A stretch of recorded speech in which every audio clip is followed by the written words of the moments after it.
Hello everyone, and welcome back to another episode of World of Tanks Aces. And today it's a game on Serene Coast in the mighty ISU-152, one of the tier 8 Soviet tank destroyers in the game. And this is the not so mobile, not so well armored heavy hitter of the two.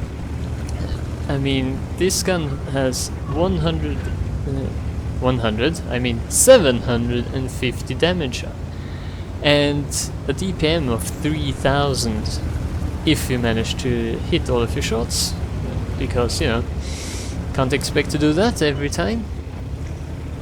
But enough of that. I mean, you're gonna see what this gun can do shortly. But first, the tactics on this map. I decided to head over to the western side of the map in order to get some shots on lights and mediums and maybe some heavies while they try to get across here.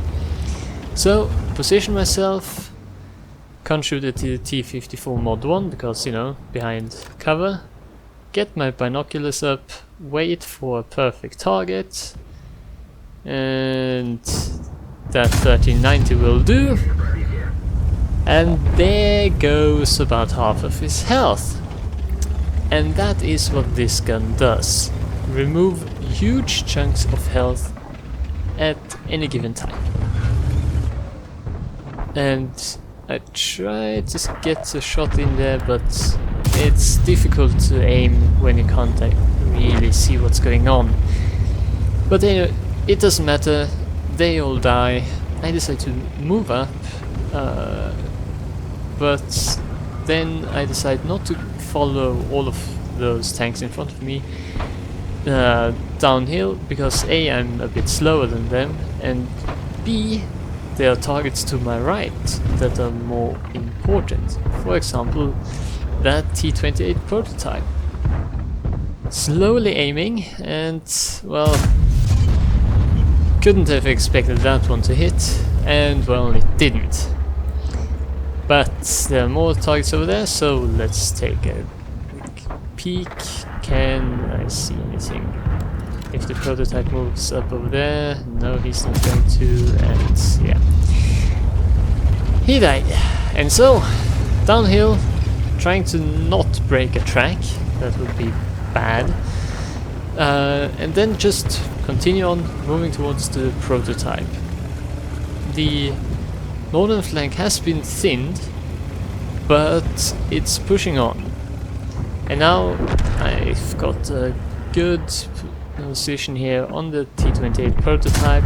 Take the shot, remove, well, more than half of his health, and then I see with my eye there in the distance an E-75 with a lot of health. Well, when I say with a lot of health, I mean around half his health. So that was another good hit, and you'll note I've only fired I've hit and penetrated 3 shots, and I'm already up to 2,500 damage done. I see the IS-7 moving across here. Sadly, there's a gun barrel in the way, and so I can't get a clean shot. So, if there are no good shots, reposition. I'm in no danger here of getting shot, because we know where all of the enemy tanks are. And I see that, okay, moving up a little, and now I can shoot at that IS-7, who is blocking all of those heavies from supporting us here in the north.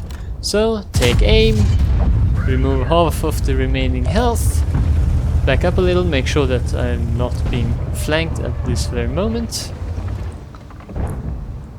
Zoom in, take a quick look at the minimap. Okay, no one's flanking. Can I get a shot? Yes, there we go. Perfect. IS-7 is dead. Now we can, all of those heavies can rush up to support the few who are left here.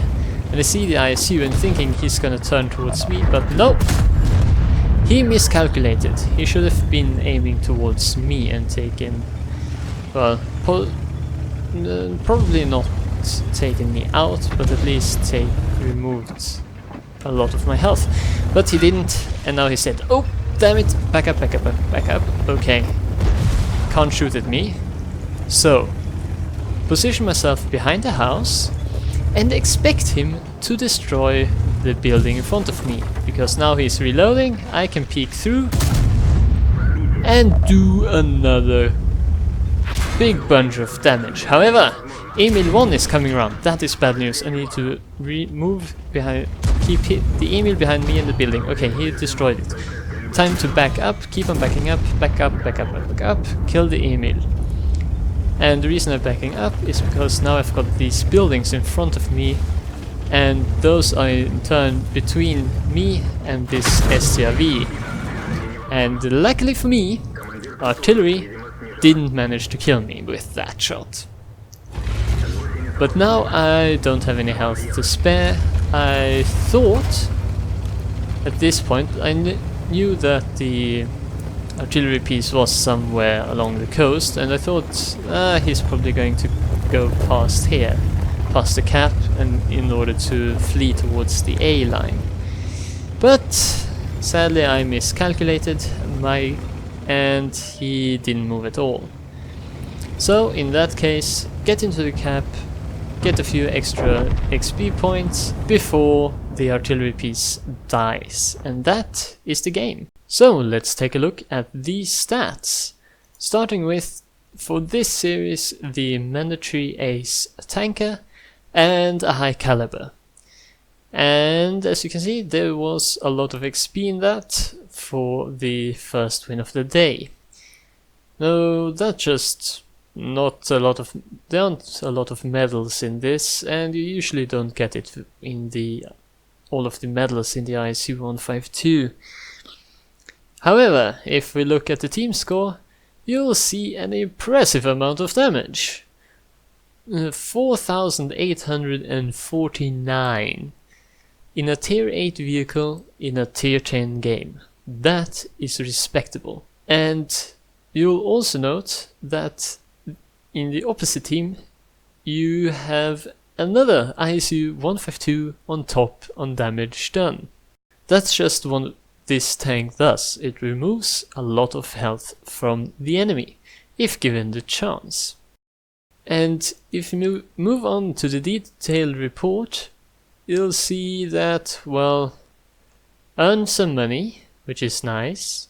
I got a lot of experience, which is also nice. Did some assistance damage, and, well, almost 4,000, just over 4,800 damage was done with 8 hits and 8 penetrations.